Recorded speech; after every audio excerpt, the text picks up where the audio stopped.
700 meters below the surface of the ocean, off the western coast of Cuba, a robotic camera found straight edges, flat surfaces, and blocks arranged in lines. And to this day, nobody has ever taken a single physical sample to find out what they actually are.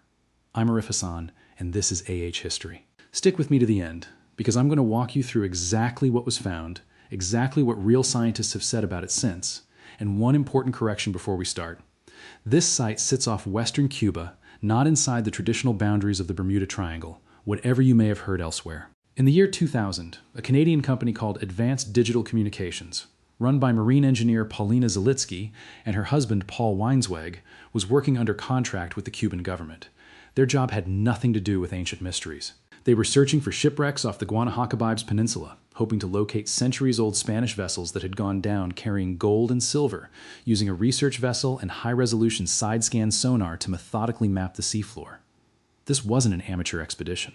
The waters around Cuba were a major shipping route connecting Spanish colonial ports to Europe for centuries, leaving behind a genuinely enormous number of documented shipwrecks, and Advanced Digital Communications had real prior experience in exactly this kind of underwater survey work. Side-scan sonar works by sending sound waves toward the ocean floor and reading how they bounce back. Soft surfaces like mud absorb more sound and show up darker. Hard surfaces like rock reflect more strongly and show up brighter. Researchers who read this data for years develop a strong instinct for what natural seafloor typically looks like: uneven, broken, irregular. At a depth of roughly 2,000 to 2,500 feet, the team picked up something that didn't fit that pattern at all. Instead of scattered, random shapes, the sonar returned straight lines, oddly even spacing, and what looked like distinct right-angled corners. What actually caught their attention wasn't a single striking image. Natural geological features almost always show gradual, irregular transitions when examined closely, a rock formation blending unevenly into sediment, a ridge tapering off at inconsistent angles. What this team saw was the same sharp transitions, the same consistent spacing, and the same right-angle corners reappearing survey pass after survey pass. A level of consistency experienced sonar operators associate far more readily with deliberate structure than with ordinary rock and sediment breaking down over time. They didn't jump to conclusions off one scan. They changed the ship's heading and ran the survey again. The pattern held. They adjusted the sonar's gain and frequency to rule out equipment artifacts. It held again. One detail mattered especially: shadows. In sonar imaging, a shadow forms when something tall enough blocks the signal from reaching the area behind it. Flat seafloor doesn't cast shadows. Buried material doesn't either. Clear shadows told the researchers that whatever they were looking at had real physical height, standing up off the surrounding ocean floor with defined edges. Running multiple passes from different directions and speeds is standard practice, specifically because it rules out the most common sources of sonar error: an equipment malfunction, a software glitch, a misleading reading from the ship's angle at one moment. If any of those had been the real explanation, changing the heading or the settings should have made the pattern disappear or shift. It didn't. That consistency earned a genuine follow-up expedition. In July 2001, the team went back, this time bringing Manuel Iturralde Vinent, a senior geologist from Cuba's Natural History Museum, along with a remotely operated vehicle capable of descending to the seafloor and filming directly. What that camera showed was a series of large stone surfaces, some described as resembling smooth-cut granite, roughly 8 by 10 feet, some appearing stacked directly on top of one another, spread across an area of roughly 2 square kilometers. Operating a remotely operated vehicle at that depth means working under pressure, exceeding 60 atmospheres, in total darkness, entirely dependent on a single tethered cable, and that genuine risk, combined with the cost of specialized deep-sea equipment, is part of why that 2001 footage remains essentially the only direct visual look anyone has ever taken at this site. Here's the honest part: a lot of retellings skip. Paulina Zelitsky, the researcher who actually made the discovery, was notably cautious publicly. She told the BBC directly that it would be totally irresponsible to say what the structures actually were before there was real evidence to back up any specific claim. That's not the language of someone selling a lost civilization. It's a scientist being upfront about the limits of what sonar and video alone can prove. So what did other experts say once this broke? Robert Ballard, the oceanographer who found the wreck of the Titanic, offered a genuinely useful skeptical response.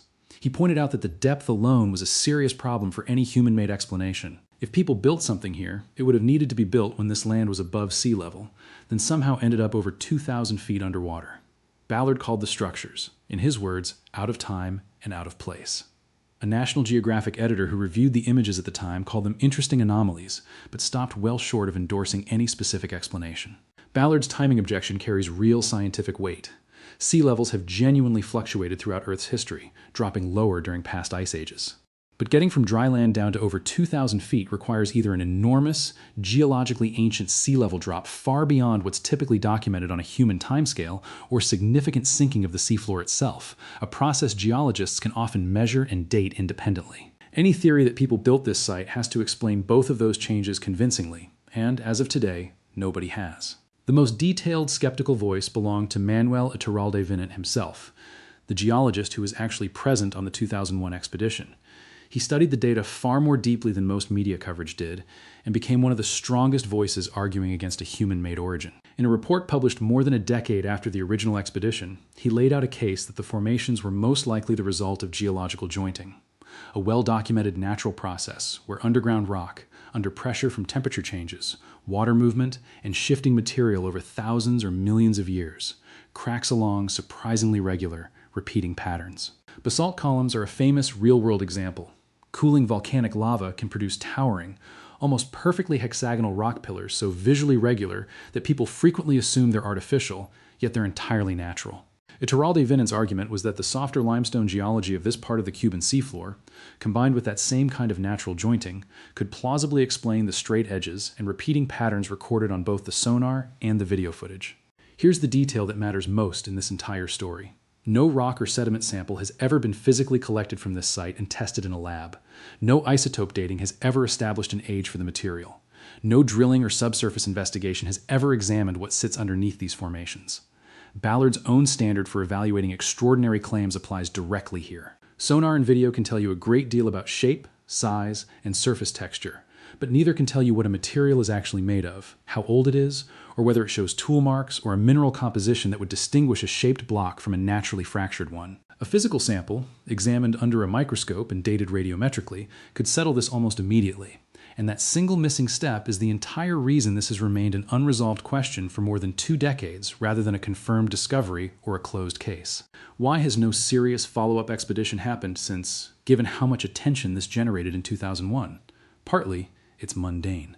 Deep-sea expeditions capable of retrieving physical samples from over 2,000 feet are extremely expensive, running many tens of thousands of dollars per day of active operation, and a project rigorous enough to properly investigate a site this size, with multiple sampling dives and detailed mapping, would need weeks of ship time at minimum. That kind of sustained budget generally requires a government grant, a university, or a well-capitalized private sponsor committed long-term, and none of that reliably followed the initial burst of 2001 news coverage. Cuba's complicated political and economic relationship with much of the international research community during this period likely made that harder still. None of that tells us what's actually down there, but it explains why the mystery has sat frozen for more than 20 years. There's another perspective worth including, too.